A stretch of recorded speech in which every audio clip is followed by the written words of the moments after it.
बिस्मिल्लाहिर्रहमानिर्रहीम, अस्सलाम वालेकुम। मैं हूं सैबी काज़मी, आप देख रहे हैं फेसबुक और यूट्यूब। खैबर पख्तूनख्वा में एक बड़ी कामयाबी, तहरीक इंसाफ की हुकूमत मुकम्मल हो चुकी।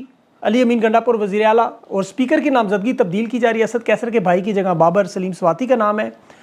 और इसके साथ साथ अभी जो मज़ीद आगे जो खबरें हैं उसमें MQM एक बड़ी वारदात की कोशिश, 17 नशिस्तें लेकर ये PTI में शामिल होने के लिए, इत्तेहाद के लिए तैयार हैं। ये नून लीग और पीपल्स पार्टी को धमकी दे रहे हैं। वजह क्या है? कामरान टिसोरी की भी ऑडियो सामने आई।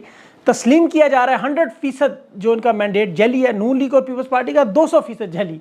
दिन और रात के वोट मुकम्मल करके नशिस्तें बनाई गई। ये ऑडियो वीडियो क्यों लीक करवा रहे हैं? आलमी रेटिंग एजेंसी मोडीज़ ने पाकिस्तान के हालिया इंतखाबात को मुतनाज़ा करार दिया और ये कह दिया कि मुश्किल फैसलों के लिए ये मखलूत हुकूमत के पास मैंडेट काफ़ी नहीं है। 3 मार्च को तहरीक इंसाफ के इंट्रा पार्टी इलेक्शन है। वो कुछ चीज़ें आपके लिए समझना बड़ा ज़रूरी हैं। और अगले 10 दिन पाकिस्तान की तारीख में बड़े अहम सदारती इंतखाबात हैं। चेयरमैन सेनेट है, वज़ीर आज़म का इंतखाब है, PTI के इंट्रा पार्टी इंतखाबात है। फिर 2 मार्च को मुल्क गिर बल्कि इंटरनेशनल एहतजाज की कॉल है और मखसूस नशिस्तों का मामला है। 9 मई के कैदी भी आज़ाद होना शुरू हो गया। आज सियालकोट से भी इंशाल्लाह आपको एक अच्छी खबर आएगी। दुआ करें, अल्लाह करे बीच में कोई वारदात ना हो। इमरान रियाज की ज़मानत का भी आज इम्कान है। 28 फरवरी आज का दिन आपको याद होगा, 10 रुपये इमरान खान ने पेट्रोल सस्ता किया था, आवाम को रिलीफ दिया था। उसके बाद इन लोगों ने महंगाई मुकाओ मार्च शुरू किया था। खान ने टैक्स कलेक्शन 286 अरब इकट्ठे किए, बिजली कीमतें 5 रुपये कम की। ये अपने जेहन में रखें ताकि आपको याद रहे, उस वक्त तक कोई तरीके अदम एतमाद नहीं थी। 7 मार्च को साइफर आया। ये मैं 2 साल पुरानी वारदात बता रहा हूँ आपको। और खान के पास खजाना भरा हुआ था, चाहता तो अदम एतमाद के वक्त वो भी ज़मीरों की मंडियाँ लगाता। लेकिन मज़े की बात है कि 2 महीने के बाद शहबाज शरीफ को वज़ीर आज़म बनाया गया, फ़र्द जुर्म लगाई गई। उसके बाद बिजली की कीमतों में, पेट्रोल की कीमतों में, महंगाई में, अवाम के हालात में, इंसाफ में, आइन में, मईशत में, इंसानी हकूक़ में, जमहूरियत में पाकिस्तान बदतरीन ममालिक में शामिल हुआ। आज चूँकि 28 फरवरी इसलिए बता रहा हूँ आपको, खारजा पॉलिसी सिवाय बाइडन हुकूमत के कोई मुल्क हमारे साथ खड़ा होने को तैयार नहीं। इलेक्शन जीतने पर अभी तक किसी मुल्क की तरफ से कोई बयान इनकी हमायत में नहीं आया, सारे मुखालफत में। और एक शख्स इमरान खान जिसने 24 करोड़ को कौम बनाया, आज अडयाला जेल में। हिंदुस्तान सऊदी अरब से 100 अरब डॉलर की इन्वेस्टमेंट कर रहा है, अरब अमारात से 75 अरब डॉलर की इन्वेस्टमेंट। और पाकिस्तान में बिजली की कीमतों में इतना इजाफा कि टेक्सटाइल यूनिट बंद हो रहे, शिफ्टें ख़त्म हो रही। 70% बिजली इस वक्त पाकिस्तान में कम इस्तेमाल हो रही है, अंदाज़ा करें। लेकिन महंगी बिजली की वजह से पूरे टेक्सटाइल इंडस्ट्री तबाह। और 2 साल में ये पकड़न पकड़ाई खेलते हुए, लोगों को मारते हुए, पीटते हुए, उम्मीदवारों को अगवा करते, इंतखाबी निशान छीनते, फॉर्म 45 वोट बदलने में मसरूफ़ दुनिया कहाँ से कहाँ निकल गई। और ये 76 साल में अपने ही मुल्क में आज़ादी नहीं मिल रही। लेकिन सबसे खुशी खबर, KP के लोगों को आज उनकी आज़ादी मुबारक हो। उनके नामज़द वज़ीर आला खैबर पख्तूनख्वा अली अमीन गंडापुर ने हलफ उठाया। काश पंजाब में भी ऐसे हालात होते, ऐसे लोग होते जिन पे इल्ज़ामात आज लग रहे हैं। जिन्होंने KP को जगाया वो भी यहाँ पंजाब को भी जगाते, आज यहाँ भी खुशियाँ मनाते। लेकिन अडयाला जेल में कैदी नंबर 804 बड़ा खुश, बार बार सीने पे हाथ रख के मुस्कुरा रहा था। जेलर, सिपाही, इर्द गिर्द लोग हैरान थे, ये किसका शुक्रिया अदा कर रहे हैं।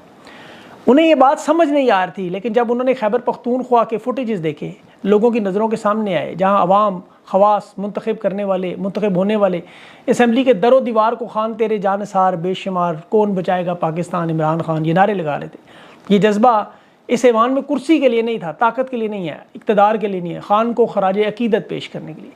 KP के असम्बली को आज अडयाला जेल समझा जा रहा था। खान की तस्वीर उनके हाथ में थी और मोहब्बत का वो लेवल था कि मुझे खतरा था एक लेवल पे कि ये ना हो अडयाला जेल की तरफ चल पड़े।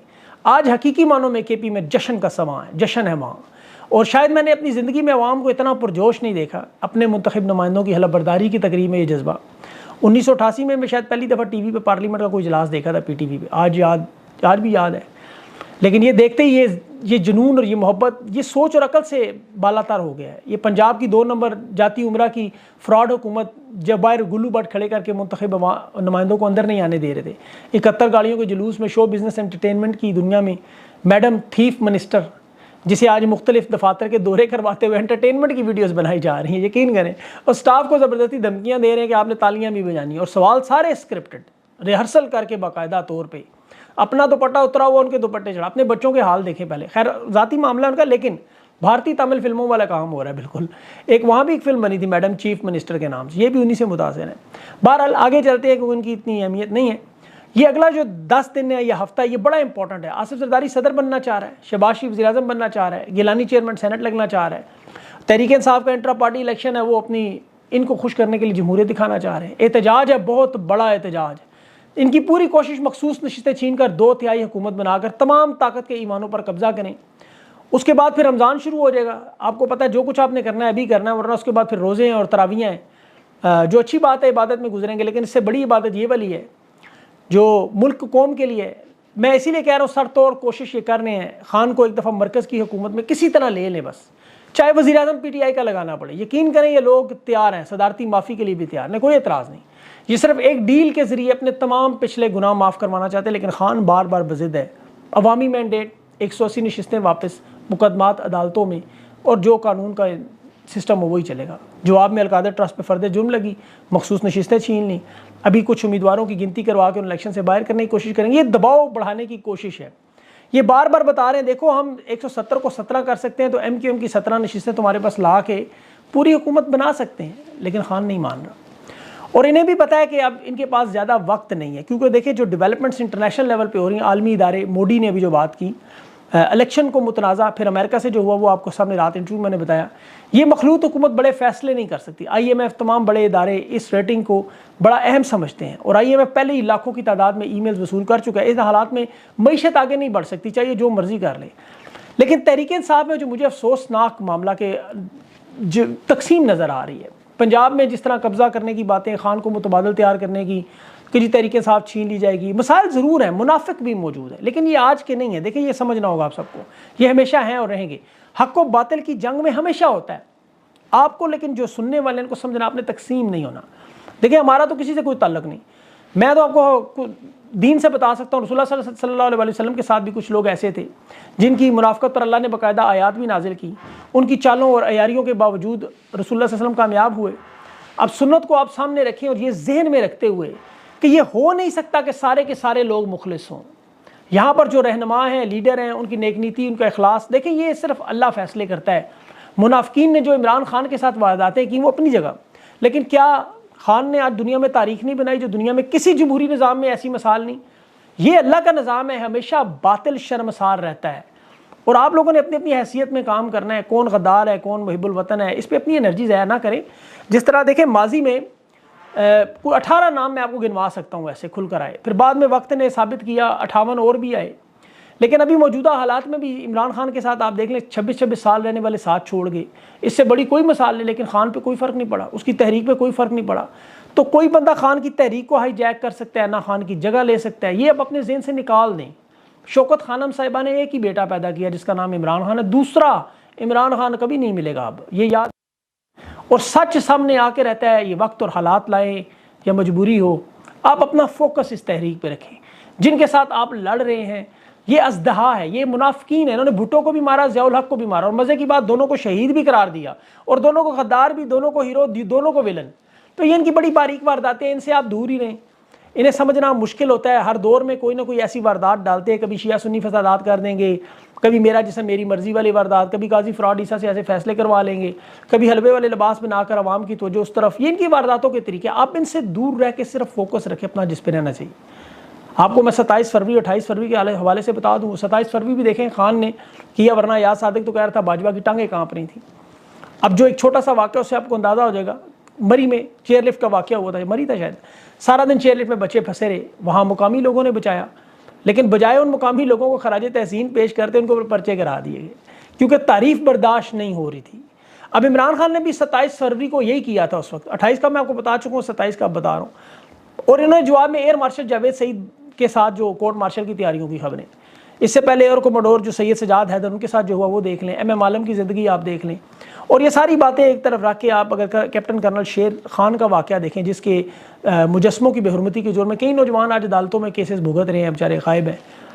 लेकिन जिस तरह उसकी लाश को वहाँ छोड़कर हमारे इस अजीम शहीद को भुला कर भाग गए लोग, और वो हिंदुस्तानी अफसरान ने ख़त जेब में डालकर वापस भेजा, उसकी बहादुरी की तारीफ़ की, फिर बाद में आपको पता है घुंघनों से मट्टी झाड़ेगी। अब जो काम करेगा मुल्क के लिए वो तो केसेस होंगे, और क्रेडिट वो बाजवा जैसे लोगों को। ये चोरीशुदा मैंडेट पर बनाई हुकूमत के वही लोग हैं जिन्होंने देखे इमरान खान को अदालतों से रिहा नहीं होने देना। आपके पास एक ही मौका है, वो एहतजाज का। कम अज़ कम ये लोग कोशिश करेंगे खान को जितना ज़्यादा अरसा जेल में रख सकें, और अगर 10 दिनों में तहरीक इंसाफ ने जोर डाला तो ठीक है, वरना चंद नशिस्तें दे के, कुछ मखसूस नशिस्तें ले के, कुछ मखसूस नशिस्तें गेम करके, ये सेनेट और पार्लियामेंट समेत तमाम इदारों पर कब्ज़ा करके तहरीक इंसाफ को साइड पे, लेकिन आपके पास ये वक्त है, आप इन्हें सियासी तौर पर मजबूत ना होने दें। आपके पास सबसे बड़ी ताकत है अवाम की, पुरअमन तरीके से अपनी इस ताकत को इस्तेमाल करें, तो फिर इंशाल्लाह इमरान खान भी आपको रिहा होता नजर आए, मामलात भी ठीक होंगे, पाकिस्तान की तरक्की की तरफ मामलात भी जाएंगे।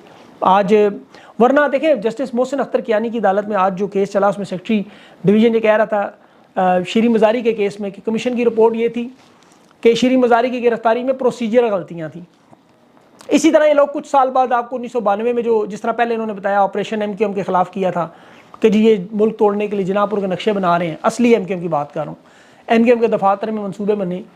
बाद में इंटेलिजेंस ब्यूरो के ब्रिगेडियर रिटायर्ड इम्तियाज़ ने आके TV पे बता दिया कि जनापुर के नक्शे तो बरामदगी ड्रामा थी, ये तो कौम में नफाक की कोशिश थी। फिर उस वक्त जो साबिक कोर कमांडर थे जनरल नसीर अख्तर, उनका भी कहना था जनापुर के नक्शे तो 2 दिन बाद वापस ले लिए गए थे। ये नवाज शरीफ उस वक्त भी MQM के खिलाफ ऑपरेशन रुकवा सकता है, लेकिन इसने करवाया। तो आज भी वही वारदात है। इन तमाम ड्रामों का इस वक्त आर्मी चीफ, सदर, वज़ीर आज़म को उस वक्त जिस तरह बताया था, आज भी सबको पता है। 9 मई के बारे में भी आप देख लें कि जिस तरह इमरान खान की गिरफ्तारी और केसेस हैं, बाद में यही सारे प्रोसीजरल गलतियाँ, गलतफहमियाँ, इस तरह करके केसेस वापस हो जाएंगे अगर अवाम ने इन्हें पुरअमन तरीके से मजबूर किया। वरना जिस तरह 1992 की माफ़ी इन्होंने 2009 में 17 साल बाद मांगी, इसी तरह ये मांग लेंगे। कुछ चीज़ों की तो नहीं मांगते, जैसे 1971 है, उसकी तो उन्होंने माफ़ी नहीं मांगी। 2023 के जराइम भी इसी नौयत के हैं। अब सियासत में इन्होंने हमेशा यही किया है, रहनुमाओं को बाहर निकाला, जमहूरियत को कमज़ोर किया। आप देख लें इसमें जिस तरह तहरीक इंसाफ जो आज अवामी लीग बनी हुई है, और जो नून लीग तो खैर बनने का सोच भी नहीं सकती, सियासत में इन्होंने ना सिर्फ इमरान खान को इलेक्शन में रोका, इंतखाबी अमल से बाहर किया, जेलों में डाला, इन्होंने नवाज शरीफ को भी माइनस किया, जो आपको बताते रहे। ये अदम एतमाद लाते वक्त शायद नवाज शरीफ के वहमो गुमान में भी नहीं होगा कि मेरे से ये वारदात होगी। और अब तो वो ऐसा बुरी तरह फंसा है कि ना भाई और बेटी की हुकूमत के खिलाफ बोल सकता है, ना कुछ कर सकता है। इलेक्शन कमीशन की वारदात अब जो अगली कर रहा है वो बता दूं आपको, सुन्नी इत्तेहाद की, कि जी 26 फरवरी को एक खत इन्होंने लिया है कि जी जनरल इलेक्शन नहीं लड़ना, हमने मखसूस नशीतें नहीं चाहिए। चीफ इलेक्शन कमिश्नर खत दिखा रहा है, अंदाज़ा करें। मैंने साहबजादा अहमद रज़ा पूछा, आपने ऐसा कोई खत लिखा? उन्होंने कहा ये सब झूठ है, फ्रॉड है, इस तरह का कोई खत नहीं है। अब इलेक्शन कमीशन चूँकि मखसूस नशिस्तें देने पर तैयार नहीं, इसलिए ये हर वारदात कर रहे हैं। ये 27 नशिस्तें हैं, याद रखें। ये सियासी जमात सुन्नी इत्तेहाद को तस्लीम करने पर तैयार नहीं। कहते हैं उन्होंने आम इंतखाबात में शिरकत पार्लिमानी जमात के तौर पर नहीं कर सकते, हालांकि कानून है कि आज़ाद उम्मीदवार जब शामिल हो तो पार्लिमानी जमात बनती है। रोकने का मकसद एक ही है, वो है सदारती इलेक्शन।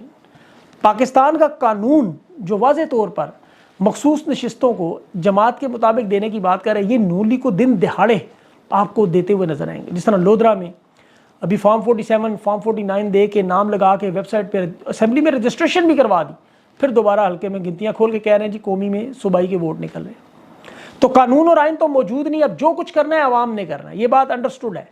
अब वो DG anti corruption Suhail Zafar Chatta ने जिस तरह स्पीकर सिप्तैन खान के ऊपर, आपको पता है, एक नामुकम्मल असेंबली को ज़बरदस्ती घुस के उसके चैम्बर में ये इजलास मुकम्मल कराया। आरिफ अलवी के साथ भी यही बात है। लोग तो समझ रहे पता नहीं सदर अगवाई हो गए, नजर ही नहीं आ रहे। सदर पर बहुत बड़ा दबाव है असेंबली इजलास बुलाने में, और सदर ममलकत को स्टैंड लेना चाहिए। देखें वरना रिटायरमेंट के बाद तो बनी गाला डेला किस मुंह से जाएंगे। करप्शन के मुकदमात में जेलों से ही क्यों डरते हैं? ये सारे बोगस मुकदमात हैं।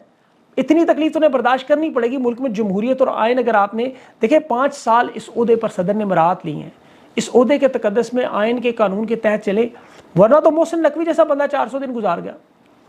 तो अब तहरीक इंसाफ के इंट्रा पार्टी इलेक्शन की बात करूँ, बड़ा है मामला। 3 मार्च को जो इलेक्शन है उसमें बैलेट पेपर से वोटिंग होगी, साथ राब्ता ऐप में जो लोग तस्दीक शुदा है, मतलब जिन्होंने वेरीफाइड करवाया हुआ है। ये मैं तफसील आपको इसलिए बता रहा हूँ कि इलेक्शन कमीशन ने इन इलेक्शन को दोबारा कालअदम करने की कोशिश करनी है। काजी साहब पूछ रहे होंगे वहाँ पे बैलेट पेपर के रंग कौन से थे, डब्बे कौन से थे। तो ये 3 रंग के बैलेट पेपर होंगे। एक सफ़ेद होगा जो कि सेक्रेटरी जनरल के लिए, एक लाल रंग का जो सूबाई, और एक वो चेरी रंग है, कोई मतलब जो रंगों की मुझे ज़्यादा समझ नहीं है, मैं उसे गाढ़ा लाल या गुलाबी भी कह देता हूँ। बहरहाल ये पोलिंग का अमल है जो सुबह 10 बजे से 3 बजे तक चलेगा।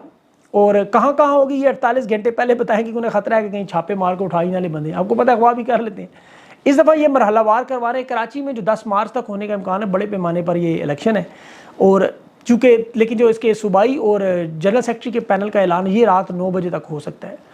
अच्छा, मज़े की बात है कि हफ्ते को एहतजाज के बाद अगले दिन इतवार को इलेक्शन, इसीलिए बड़ी भारी तादाद में मेंबरान को पता होगा कि ये अपनी वोट डालेंगे। और इसके अलावा बहुत सारे और छोटे छोटे मज़ीद मामलात भी जो इस वक्त हो रहे हैं, लेकिन मेरी कोशिश है कि वो आपको अगले वीलॉग में जो तसलसल से ख़बरें आ रही हैं उनके साथ जोड़ के आपको बताऊं। और कोशिश होगी जो इंटरव्यू में भी आज आमिर डोगर साहब से बात करें, वो चीफ विप हैं और बहुत सारे मामला कौमी असम्बली के जो चल रहे हैं, तो उनसे आज रात को बात करेंगे। लेकिन वो लाजमी है, वो आमिर डोगर साहब से मैंने बहुत सारे सवाल पूछने हैं। लेकिन आखिर में मैं एक दफ़ा फिर आप लोगों को यही कहूँगा, शेर अफजल मरवत का जो मामला चल रहा है इस पर आप मिट्टी डालें। मिट्टी इसलिए डालें कि अभी ये वक्त नहीं है, जब थोड़े मामला बेहतर हो जाए तो ढूंढते रहिएगा गद्दार कौन है और मुहिब्बुल वतन कौन है। लेकिन फ़िलहाल मेरे ख्याल में इस मौके पर ये सिर्फ़ और सिर्फ तहरीक इंसाफ को तकसीम करने की जो कोशिश है इसे ख़त्म होना चाहिए। फोकस अगर करना है एहतजाज के तरीक़ों पे करें, किस तरह आवाम को निकाला जाए, किस तरह आवाम को मोबिलाइज़ किया जाए, किस तरह ये धांधली ज़्यादा जो मुहिम है इसके खिलाफ हल निकालें। जो इतने बड़े बड़े बुजुर्ग मोहर हैं जो 2-2 घंटे वीलॉग की ट्रांसमिशन करते हैं लोग, उन्हें चाहिए आवाम को हल बताएं।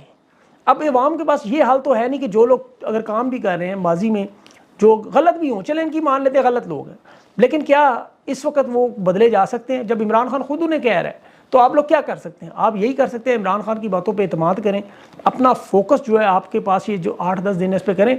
उसके बाद रमज़ान आ जाएगा, अपनी नमाज़ें पढ़िएगा, रोज़े रखिएगा, तरावियाँ करिएगा और अल्लाह से दुआ कीजिएगा। फ़िलहाल जो आपका वक्त है वो ये शिकार का वक्त है। कोशिश करें कि अपने आप को एक दफ़ा फिर अपनी तवानाइयों को इकट्ठा करें और जो आपने ज़ोर लगाया 8 फरवरी को एक दफ़ा उसका फिर मुज़ाहरा करें। जान मारें, सारी गेम आपके हाथ में है। अपना ख्याल रखें। अगली वीडियो तक के लिए इजाज़त, अल्लाह हाफ़िज़।